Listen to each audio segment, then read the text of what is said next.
আজকে আমরা এমন একটা জায়গায় এসে পৌঁছলাম যেটা প্রথমে দেখতেই মাথায় একটা কথাই ঘুরলো, এটা রেস্টুরেন্ট নাকি মন্দির। সামনের দিকটা দেখে তো চোখ ধাঁধিয়ে গেল, শান্ত ঝকঝকে আর পুরোটাই যেন মন্দিরের থিমে সাজানো। কিন্তু একটু ভেতরে ঢুকেই বুঝতে পারলাম এটা আসলে একটা ধাবা কাম রেস্টুরেন্ট। আর নামটা শুনে আমাদের হাসি পেলো যে কাঠিয়াবাড়ি ধাবা। তারপরে শুভম বলল আসলে কাঠিয়াবাড়ি হচ্ছে গুজরাটেরই একটা ডিশ। সো এখানকার পরিবেশ যেমন শান্ত, খাবারও কিন্তু তেমন জমজমাট। তো প্রথমে আমরা অর্ডার দিয়েছিলাম পনির পাকোড়া। তো স্টার্টারের সাথেই কিন্তু কাঠিয়াবাড়ি থালাটাও এসে হাজির হয়ে গেছে। আর থালাটা এতটা বড় ছিল যে আমরা একটা থালাই দুজনে খেলাম। তো আমাদের মেনুতে ছিল আজকে সাদা ভাত, ডাল, বেগুন ভর্তা, টমেটো সয়ের সবজি, রাগি জোয়ার বাজরার রুটি, দই আর মিষ্টি, আর ছোট ছোট পাপড় ছিল, আর একটু স্যালাড। তো এত খাবার দুজনে ভাগ করে খেলেও পেট একেবারে ফুলেই গেল।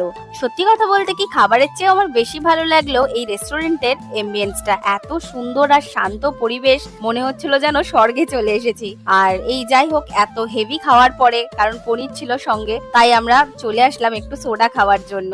তো এখানে আমরা দুটো ফ্লেভার সোডা নিয়ে নিলাম। একটার নাম ছিল হেরাফেরি আর একটা নাম ছিল গোলমাল। দুটোই কিন্তু কমেডি সিনেমার নামে। নাম দুটো শুনে তো আমাদের খুব হাসি পেয়ে গেল, তবে এর স্বাদটা কিন্তু দুর্দান্ত ছিল। আর আজকের অভিজ্ঞতা কিন্তু একেবারে মজাদার আর অন্যরকম।